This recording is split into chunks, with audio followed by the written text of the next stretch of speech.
السلام علیکم ورحمۃ اللہ وبرکاتہ۔ ناظرین دیکھ رہے ہیں نقوش سیرت چینل کی وساطت سے آج کی یہ بہت ہی یادگار اور خوبصورت ویڈیو مسجد الرعیہ کی تاریخ۔ یہ مسجد جبل الرعیہ یا جبل زباب کے ٹاپ پر تعمیر کی گئی ہے۔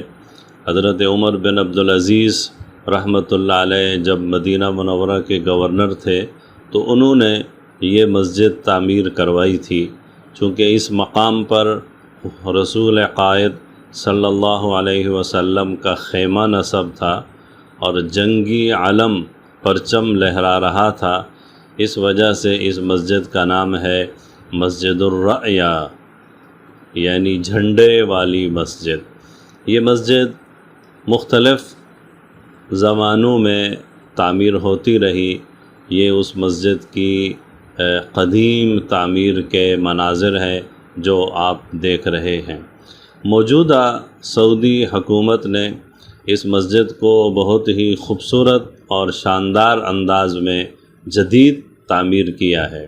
تعمیر تو جدید ہے، لیکن اس میں جو انداز اختیار کیا گیا ہے وہ قدیم طرز کا ہے۔ پتھر لگائے گئے ہیں اور وہ بھی پرانے زمانے کے پتھر، اور اندر کا جو منظر ہے ابھی آپ دیکھیں گے کہ وہ بھی قدیم طرز کا بنا ہوا ہے۔ اب ہم مسجد الرعیہ کے دروازے پر پہنچے ہیں، ہم اندر داخل ہوں گے۔ بسم اللہ والصلاة والسلام علی رسول اللہ، اللہم افتح لی ابواب رحمتک۔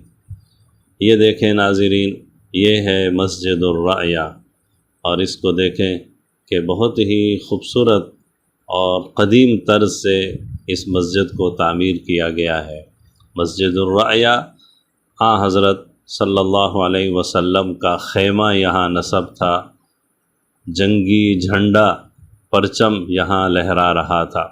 شروع میں آپ صلی اللہ علیہ وسلم نے خیمہ یہیں لگایا، اور جب خندق کی کھدائی مکمل ہو گئی تو پھر آپ صلی اللہ علیہ وسلم کا قیام اور پڑاؤ مسجد الفتح والی جگہ میں تھا، جو کہ میدان خندق میں موجود ہے۔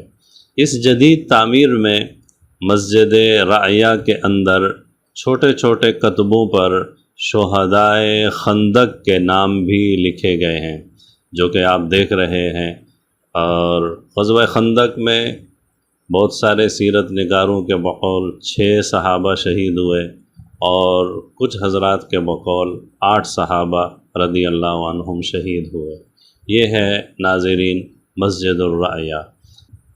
ہماری کتاب اطلس الغزوات نقوش پائے مصطفیٰ، اس میں مزید تفصیل بھی آپ دیکھ سکتے ہیں، اور دیکھتے رہیے ہمارا یہ چینل نقوش سیرت چینل۔ السلام علیکم ورحمۃ اللہ وبرکاتہ۔